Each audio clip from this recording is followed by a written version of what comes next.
Muy buenas tardes.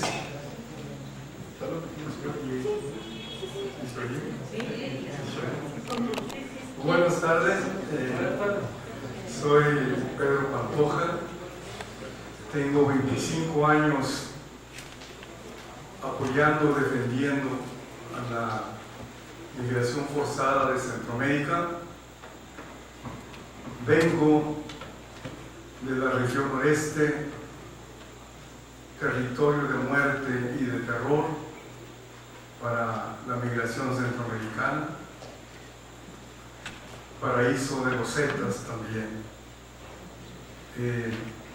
Esto se une a una petición muy grande para ustedes, para el Senado, para el Gobierno de México, sobre esta coyuntura de hambre, pobreza, desplazamiento y violencia de esta caravana que ya está en nuestro pueblo mexicano.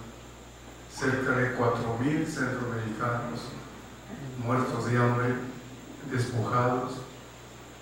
Si se atreve el Estado mexicano a devolver a esta gente a su país o les niega la entrada,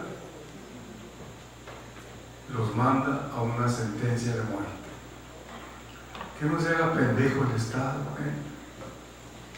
Somos 67 casas de migrante. Desde la primera caravana de más de 1,000 gentes, nosotros la recibimos. Si cabe, y no en nuestra simpatía, sino en nuestra violencia de los derechos humanos.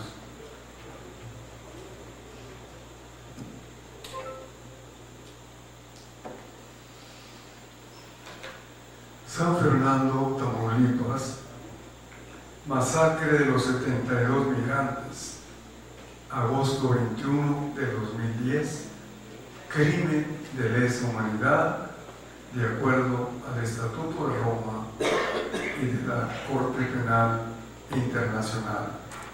Noche oscura de terror y muerte para la forzada migración centroamericana.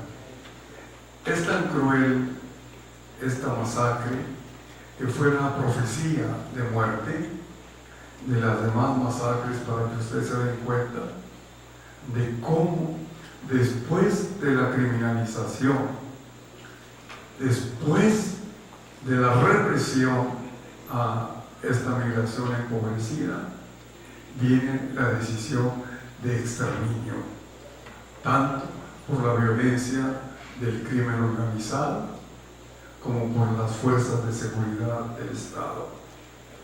Estos migrantes centroamericanos son dos cosas para el crimen organizado y la policía.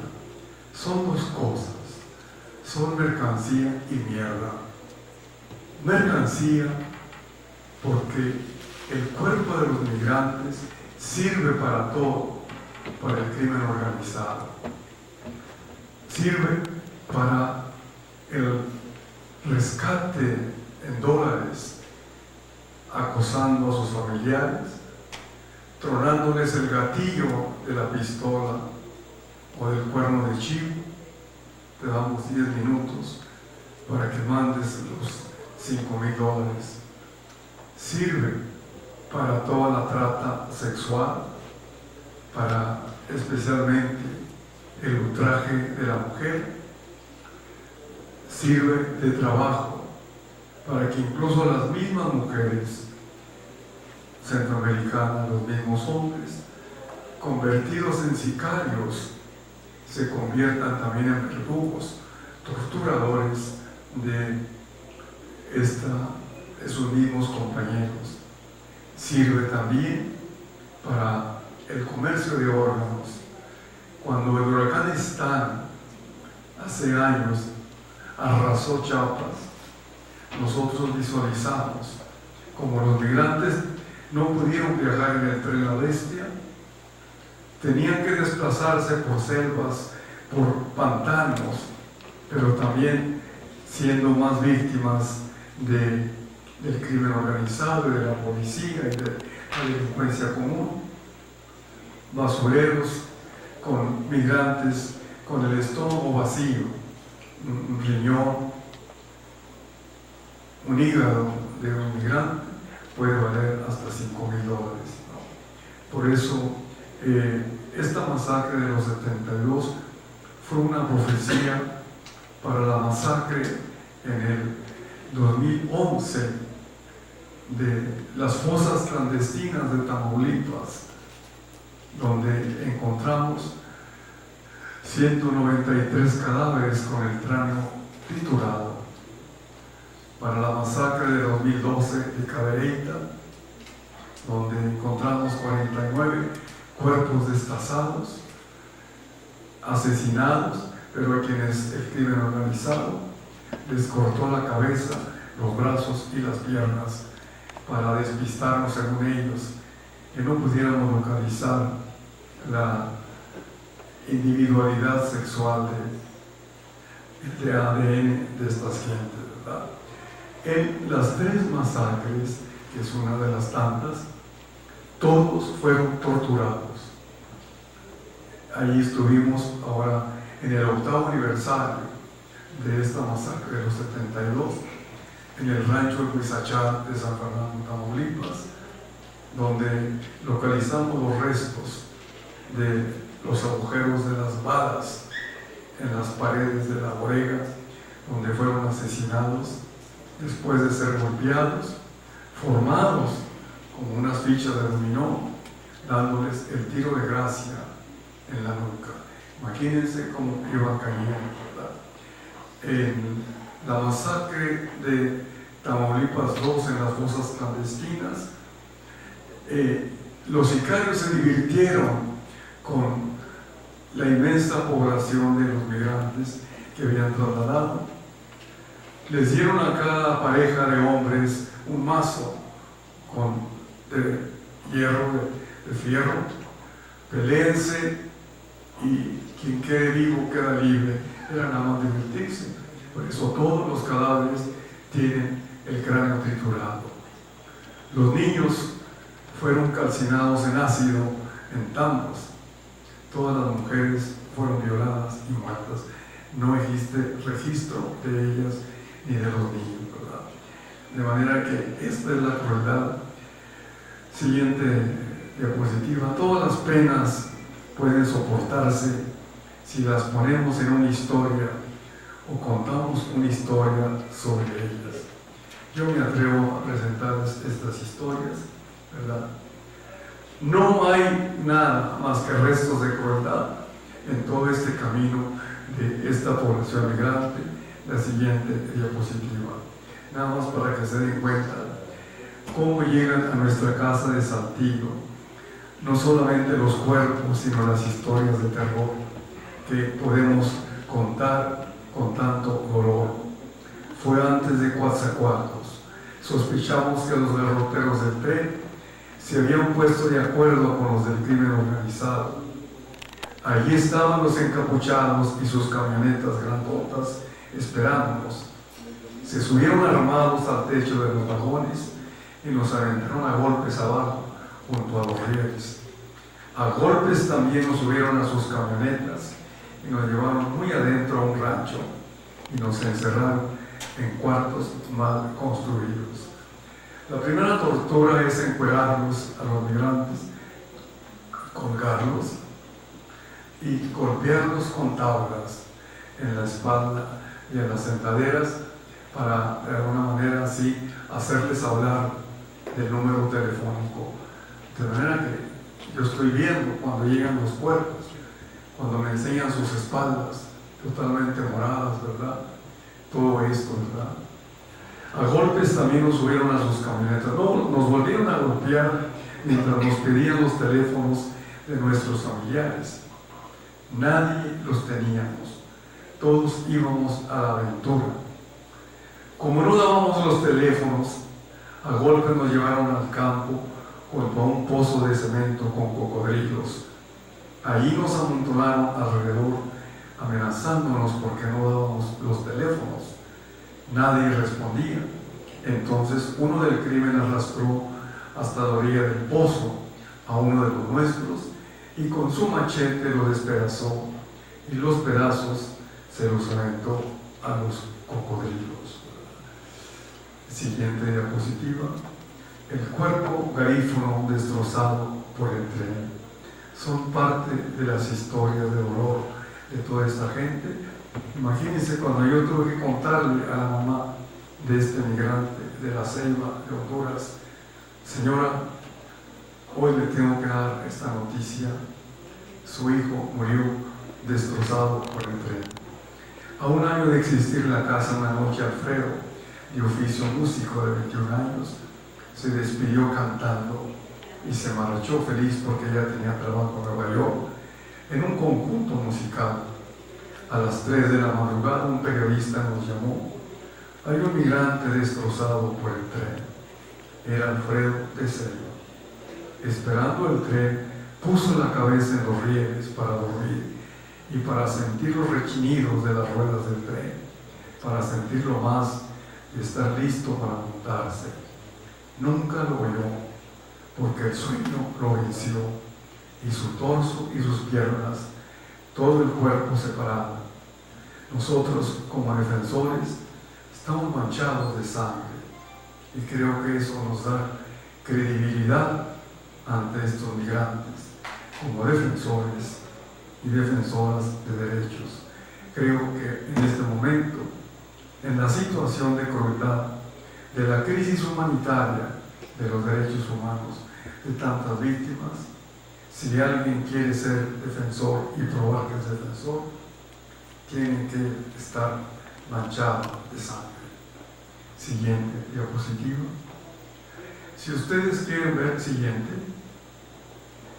¿cómo podemos recibir entonces en el Suchiate a los migrantes centroamericanos? Creo que les tendríamos que poner este aviso en el río Suchiate: migrantes centroamericanos, bienvenidos al infierno del secuestro. Por favor, elijan la forma de morir atentamente. Losetas, cárteles y agentes corruptos, tanto policíacos como migración. Siguiente diapositiva. Ahí tenemos San Fernando, Tamaulipas.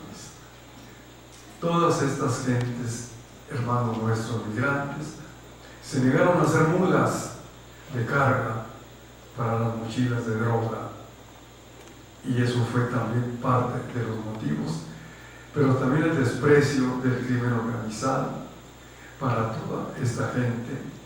Allí quedaron.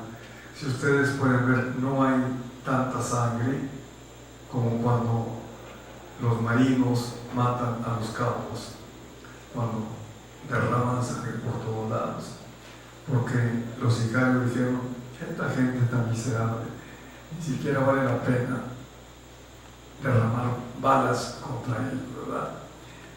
Los mismos del crimen organizado dicen: bueno, si nadie los quiere, si ni el Estado los quiere ni los protege, pues entonces despedacémoslos a todos ellos. ¿Qué fueron estos hechos de San Fernando? Hechos de sangre y muerte inolvidables.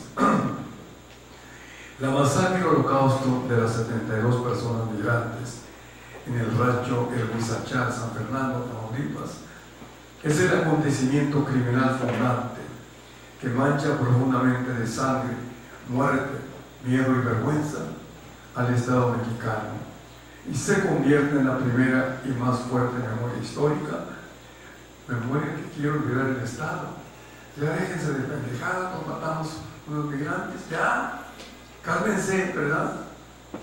Que nos llena de profunda indignación a defensoras y defensores por haber permitido el Estado y ser cómplice de que la dolorosa y forzada migración centroamericana, después de haber sufrido por años terribles y múltiples violaciones y vejaciones en su cuerpo y en su dignidad, incluso los más de 9,000 secuestros denunciados por nosotros en Washington ante la Comisión Interamericana de Derechos Humanos, y que hizo llorar a toda América Latina pues no solo llenó de luto a los países de Centroamérica, sino también a Brasil y Ecuador.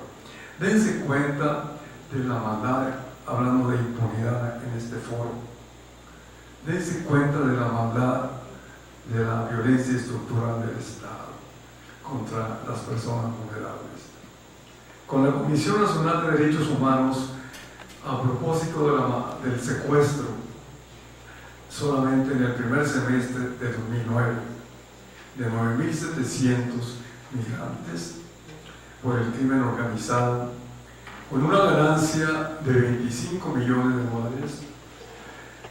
Todavía estaba este inútil presidente Calderón, ¿verdad?, asesino, no nos recibió, nos puso un ministro panista desgraciado para presentarle el informe de los 9.700 migrantes secuestrados, como una advertencia de que estaba sucediendo algo terrible, una tragedia espantosa.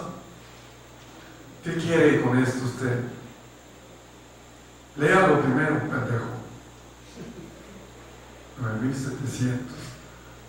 ¿Por eso qué quiere? Pues que haga algo. Hombre, son muy pocos, tráigame más, ¿verdad? ¿Qué le dije yo? Vaya de la chingada, ¿verdad? No se fue porque no tenía huevos, ¿verdad?, para irse, ¿no? Esta es la realidad. ¿Quiénes son para nosotros todos estos migrantes? La grandeza y dignidad de estas víctimas. Todas estas personas, siguiente, por favor. Siguiente.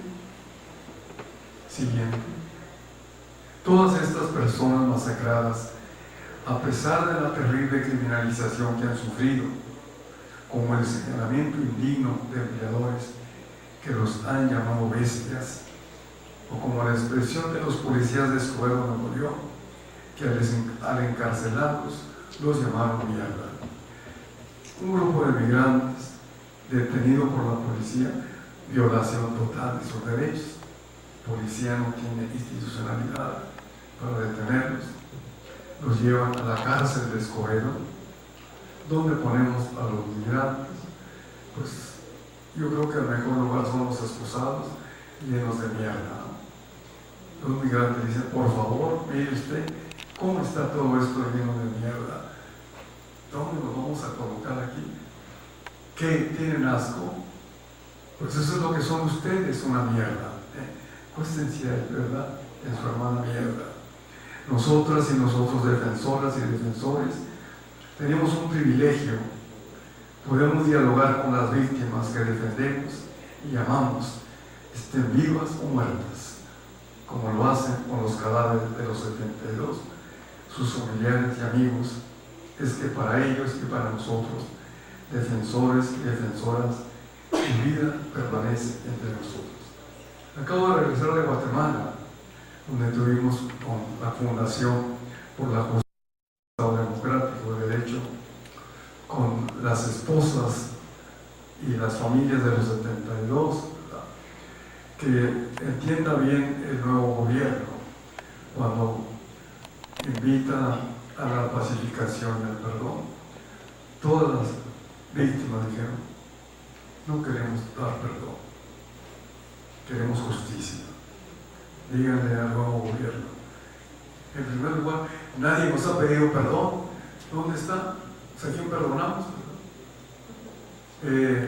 Ni que nos embarren religiosamente. No, le dijimos a las esposas, ustedes tienen todo el derecho de no perdonar. Y dijimos, así lo pusimos en la bodega donde fueron asesinados los 72, ni perdón, ni olvido, solo justicia.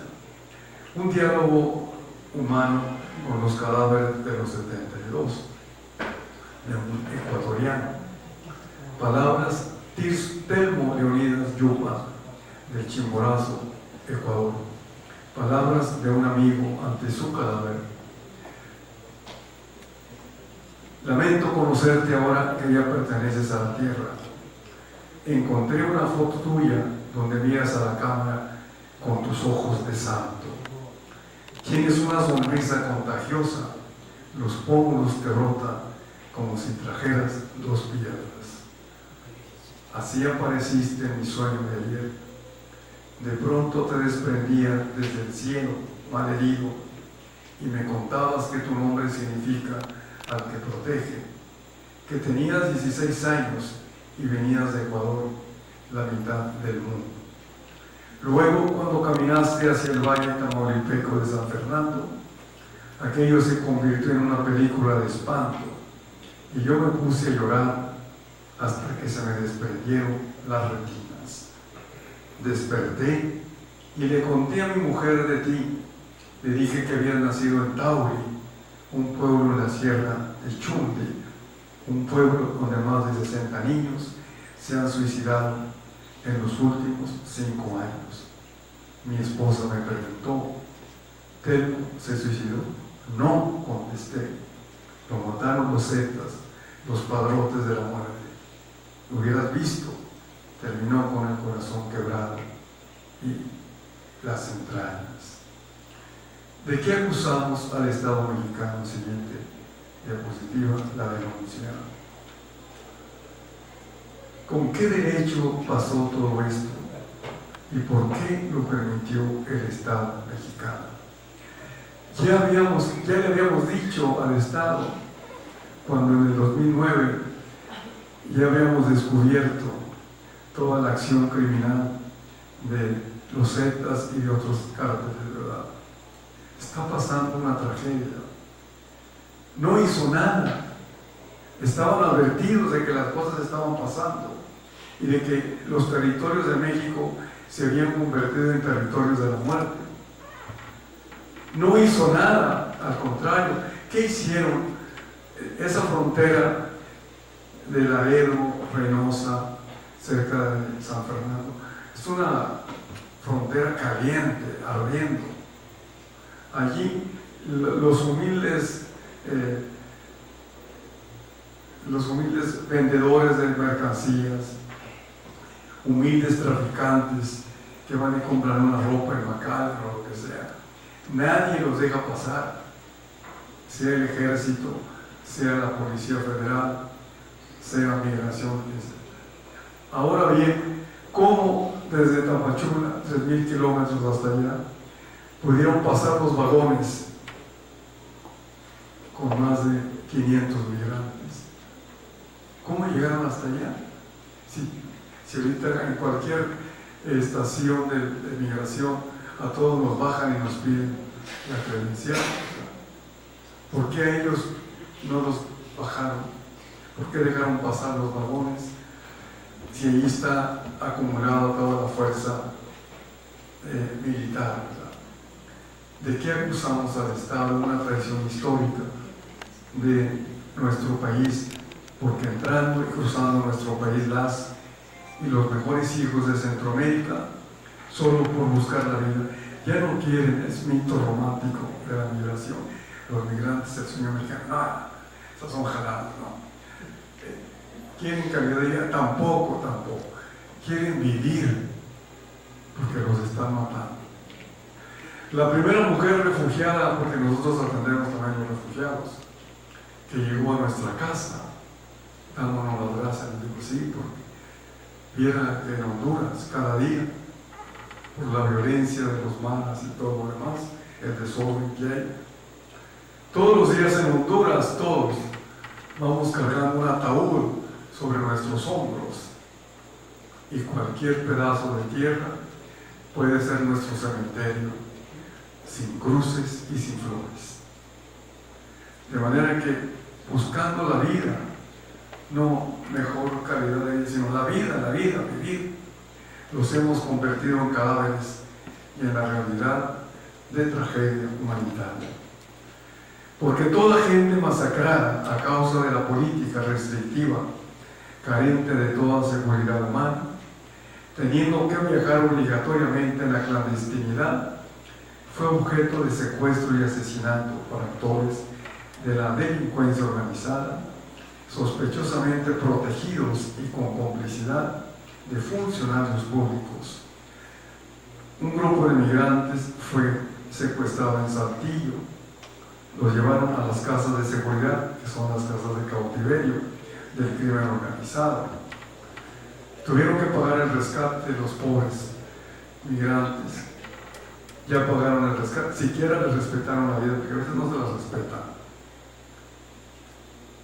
Para salir de la casa de seguridad fue una patrulla de la Policía Federal para recogerlos allí y llevarlos clandestinamente a las puertas de nuestra casa. Los migrantes nos contaron que cuando subieron a la patrulla, los mismos federales se iban comunicando por radio con los secuestradores diciendo: oye, pero ¿ya pagaron el rescate o no? O sea, estaban enterados de todo.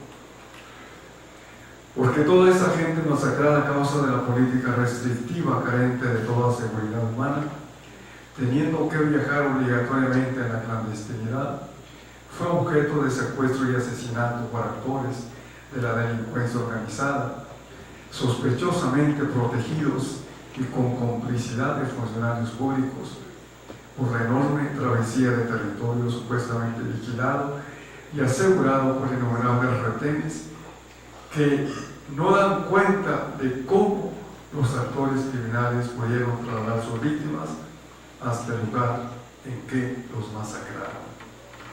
Porque siendo tantos los hechos criminales, siguiente diapositiva, pisoteando el derecho a la vida, la privación de la libertad, convirtiendo esta migración en una migración sin futuro. Por eso se vendrá la migración de las mujeres valientísimas. El hombre que salió de mi casa, mi esposo, dice la mujer, iba a sacarnos del hambre. No nos sacó del hambre, ni siquiera regresó, ¿verdad? Seguiremos muriéndonos de hambre. Esta humilde migración expulsada por el hambre, la violencia y el abandono social de sus gobiernos no ha hecho la debida investigación y el ejercicio del derecho a la justicia para localizar a los responsables de esta masacre, fincar responsabilidades a funcionarios públicos, cómplices de esta tragedia, porque no ha existido la implementación ni siquiera de la digna repatriación de los cuerpos y la consecuente compensación integral que dice la CEA, que se debe dar a toda familia víctima, a las familias de estas víctimas. Sí decimos que aquí también, de alguna manera, se asesinó el derecho a la vida.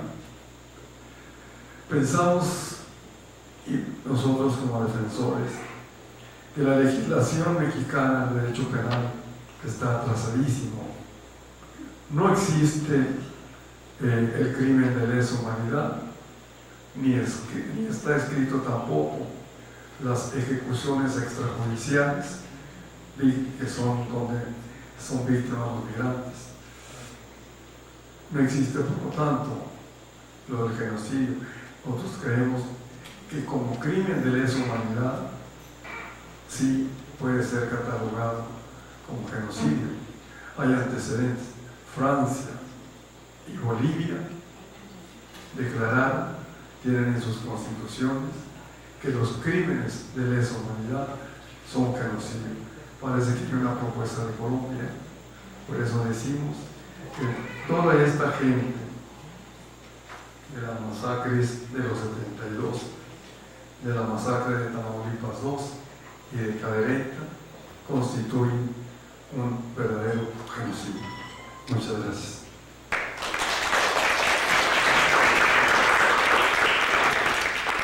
Sí. Mi nombre es Hilda, soy de tesis destacada de la UNAM y recientemente somos parte de esta red. Mi pregunta es en relación que, bueno, en este caso vimos ya una diapositiva, ya fue presentado en algunos tribunales, como el Tribunal Permanente de los Pueblos, si no me recuerdo el Tribunal de los Pueblos en Movimiento. Bien, sí. Tuvimos la oportunidad de escuchar cuando invitaron al general Gallardo, cuando hablaba de este caso, él decía, recuerdo, tengo muy presente que decía que la masacre del rancho de San Fernando era muy semejante la masacre a la masacre de Acteal, que era como el mismo modus operandi que se había realizado. Mencionó algunas particularidades y bueno, eso se me hizo como relevante también en ese momento.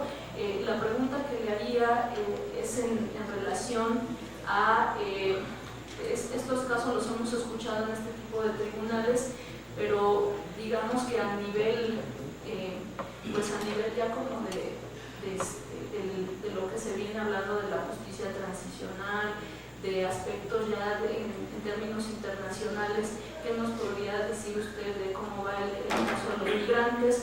Dado que también recientemente se han descubierto más fosas clandestinas en ese lado del país, en Veracruz, se llevó a cabo la Segunda Brigada Nacional de Búsqueda de Personas Desaparecidas, y pues dar más elementos, ¿no?, de cómo se encuentra esa región de nuestro país. Gracias. Tenemos que meternos en las entrañas de la violencia estructural, sistemática, realmente planeada por parte del Estado. El paralelismo con Acteal, yo trabajo con FONDEN también, Fuerzas Unidas Desaparecidos de México, la masacre de Aguas Blancas, la masacre del 68, nos está hablando de un Estado asesino. A eso me quiero referir, ¿verdad? Que no son hechos aislados de voluntad criminal, sino es una cadena precisamente de crueldad social como una política de Estado. Esto es llamarlo la necropolítica, es la explicación de todo esto, ¿no? La necropolítica está en el 68, está en Acteal, está en Aguas Blancas, está en Tlatlaya, está con los feminicidios en Juárez, ¿verdad? Y la burla la explicación del Estado es tremenda, porque se burla de todo esto, como diciendo, ¿a poco ya me descubriste que yo lo hice a propósito, ¿verdad? Es precisamente el Estado asesino con su violencia estructural. Por eso yo hablo de dos violencias, la violencia criminal y la violencia estructural de Estado, ¿verdad?, que nos asemeja como víctimas a todos los niveles, ¿verdad?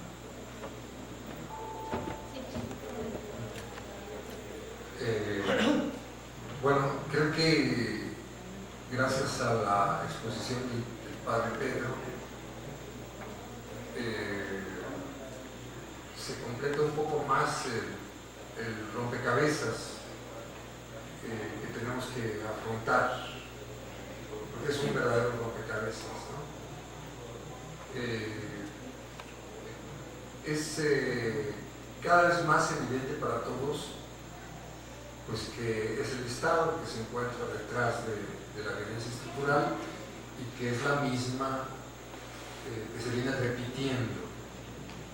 Esto lo estamos constatando. Yo creo que podríamos ir un poco más adelante. Yo creo que es muy importante comenzar a identificar el modo en que la violencia estructural del Estado ha ido evolucionando.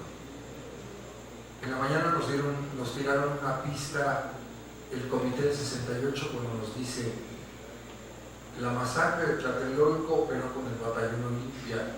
Para 1971 no podía ser igual. Había que transformar el agente de la represión de Batallón Olimpia a los halcones, a grupos paramilitares, ¿no? Fíjense, en 3 años, pero ya estamos hablando de 50 años. Entonces, en realidad es muy importante entender que ha habido una evolución muy grande en la mentalidad, en el diseño, en la planeación y en el ocultamiento. La frase que acaba de decir el padre Pedro es terrible. El Estado diciéndonos, ¿a poco me descubriste? Porque en realidad estamos muy atrasados en la reconstrucción de lo que ha venido haciendo. Otra pista de la evolución que se dio en la intervención de Félix Hernández de Amundi fue que para 76, después de haber transitado por las masacres y por toda la guerra sucia contra los chicos que se metieron a la lucha armada, diseñan la reforma política para dividir y para ensañarse más con un grupo específico. Bueno, y en los 80s, ¿no? La reforma política tuvo como consecuencia el proceso electoral y vino el fraude electoral de 88. Y 88 tiene un patrón específico de exterminio. 88, después del fraude, tiene, digamos, toda esta acción de seguimiento y asesinato en pueblo por pueblo de los dirigentes comunitarios en Tierra Caliente, Guerrero. Bueno, después del fraude electoral vino el levantamiento zapatista, ¿no? Y eso también con el levantamiento del EPR y la aparición del ERPI. Entonces, bueno, eso tuvo sus patrones de masacre específicos, con otro tipo, ya no con halcones, otro tipo de paramilitares, con otro tipo de guerra en Chiapas, en Acteal, en el bosque, en el Charco, en Aguas Blancas. Bueno, pero también apareció el Tratado de Libre Comercio, y el Tratado de Libre Comercio no tiene que ver con esto. No tiene que ver con la política de exterminio. Eso es justamente lo que nos están narrando las compañeras de Tlaxcala. Nos están diciendo que aparece una forma de exterminio que ya es absolutamente pulcra, que es económica, que no es intencionada, que es simplemente pues, el mercado, el libre mercado, con la desregulación ambiental, con la desregulación laboral, que genera dinámicas de exterminio que van a ser implacables. La política de desregulación ambiental se discutió en 1986 por Jaime Serra Puche y por Pedro Aspe en el Colmex, a sabiendas de las consecuencias que iba a tener. Lo que están narrando las compañeras de Fray Julián es resultado de discusiones de política económica en el Colegio de México realizadas desde mediados de los años 80. Bien, vino el auge del libre comercio, vinieron los grandes negocios, hasta que estalló la crisis en Estados Unidos. Con el estallido de la crisis de 2008, porque antes el libre comercio, por debajo de la mesa, promovía la inmigración de mexicanos y de centroamericanos a Estados Unidos. Cada año entraban centroamericanos y mexicanos a Estados Unidos 500,000, bajo el amparo de la burbuja inmobiliaria. Pero después de la crisis de 2008 había que detener los flujos migratorios. Todas las masacres en la línea de flujo migratorio, que es donde está San Fernando, o es donde está el municipio de Allende, o es donde está el reclusorio de Reynosa. El reclusorio de Reynosa es la línea terminal del flujo migratorio. Lo que ha narrado el Colegio de México, Sergio Aguayo, con el estudio del flujo Z. El reclusorio de Reynosa era el lugar en donde los Zetas de Piedras Negras, donde escondían a todos los que secuestraban. Ahí los descuartizaban y ahí los incineraban, adentro del reclusorio. Los Zetas entraban y salían. Esto es un estudio del Colegio de México. Todo eso es en la línea del flujo migratorio, y curiosamente todo empieza en 2009. 2009, 2010, 2011, 2012, todo lo que el horror que nos acaban de narrar tiene que ver con una política instrumentada por el gobierno, porque además ha dado un dato muy importante, es la colusión de autoridades, la colusión de cuerpos policíacos con el crimen organizado, que todos lo sabemos. Pero ese es otro patrón muy diferente de los años 70 o de los años 80 o de los años 90. Hay una evolución continua de esta vocación, en donde además los actores también se internacionalizan, se regionalizan. Es cada vez, bueno, es muy clara la participación de la CIA en el 68, instigando y enloqueciendo a Díaz Ordaz en el esquema de la Guerra Fría para perpetrar los crímenes de genocidio que se cometieron. O sea, Estados Unidos tiene responsabilidades en estas acciones genocidas desde los años 60, donde es más fuerte, donde es más terrible, donde es más completa, es ya en estos fenómenos de control de flujos migratorios. Es decir, es que tenemos que, para analizar y para abordar el problema del genocidio, se requiere que desarrollemos una mirada global. Nos está hablando de los compañeros hondureños, de las compañeras garífonas. Esta comunidad, Honduras es una zona de genocidio, es una zona de exterminio, la gente sale huyendo. Ocurre que cuando transmigran por México hay genocidio. A mí me tocó estar en Nueva York con el padre Solalinde y con el padre Raúl Vera, con las comunidades garífonas. A todas las mujeres garífonas que llegan les ponen un grillete, ¿no?, que solo se les pone a los peores criminales en Estados Unidos. Y ahí andan las pobres mujeres con todos sus hijos, con toda su familia, engrilletadas como criminales de la peor laya.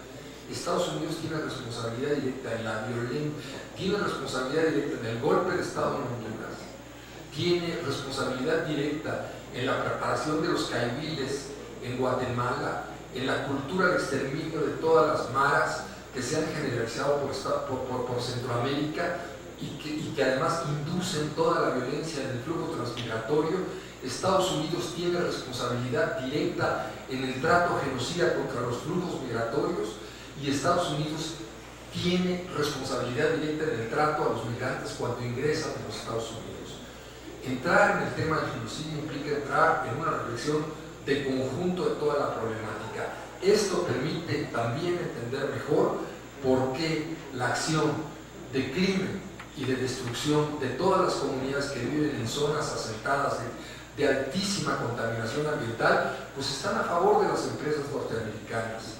Este es el problema, es decir, si no tenemos una mirada de conjunto en donde incluyamos todos los factores de exterminio y todas las políticas, pues nos vamos a quedar con que, no, bueno, es que el gobierno no puso atención, o fue un accidente, o fue las empresas, o hubo negligencia, o es un problema de emisión. Es decir, se nos dispersa toda la percepción sobre un fenómeno que pues, tiene la característica de que toda la violencia coincide en el mismo tiempo y en el mismo espacio, y es una violencia implacable que no tiene límites. Entonces, bueno, esto es el esfuerzo que esta red tiene que llevar a cabo, invitando a que participen en ella todos quienes tienen algo que decir, todos quienes tienen que aportar algo sobre esta violencia extrema, y hacer un esfuerzo de investigación y de demostración y de documentación por parte de todos los que participamos en la red para nombrar a las cosas por su nombre. Es brutal lo que ha ocurrido. Mañana vamos a escuchar muchísimos más casos de violencia, de impunidad, de represión. Vamos a iniciar con los compañeros de Ayotzinapa, vamos a seguir con el caso de Atenco, pero muchísimos otros compañeros van a estar hablando. Y bueno, pues la intención es que nos tomemos en serio nuestro propio esfuerzo para ir enriqueciendo, para ir dándole mucha densidad a los argumentos que hacen falta. Fue la intención del capítulo México ante el Tribunal Permanente de los Pueblos, pero un esfuerzo tan gigantesco en donde participaron 2.300 organizaciones no fue suficiente. No fue suficiente. Se requiere de mucho más fuerza argumentativa, de mucho mayor documentación y de actos mucho más terminantes ante los tribunales para reclamar no solo la justicia ante las leyes existentes, sino también para reclamar la modificación de las propias leyes, Daniel Feuerstein nos comunicaba que la gravedad de la violencia del caso de México va a obligar a nivel internacional, en la discusión que ya lleva 60 o 70 años sobre el tema de genocidio, va a obligar a modificar la definición misma de los procedimientos del genocidio hoy en día en el mundo. El caso mexicano es uno de los casos de genocidio más terribles que ha conocido la humanidad. Es el tema que estamos iniciando, es el tema, digamos, es la invitación a todos los compañeros para que nos ayuden a llevar a cabo este trabajo, que además no tiene fecha de caducidad. Este es un trabajo abierto que esperamos perdure durante todo el tiempo que haga falta. Nunca más a un tribunal solos, nunca más ante las quejas que estamos llevando a cabo solos, cada quien con su grupo, por su lado. Es muy importante que cambiemos internamente, que cambiemos éticamente, para que todos asumamos colectivamente esta acción que es tan necesaria. Si no, ante las atrocidades que nos acaba de contar el padre Pedro, no vamos a tener más opción que seguir llorando. Es muy importante realmente pensar cómo cambiar completamente de forma. Bueno, pues con estas exposiciones terminamos el primer día de estas primeras jornadas contra el genocidio y la impunidad en México.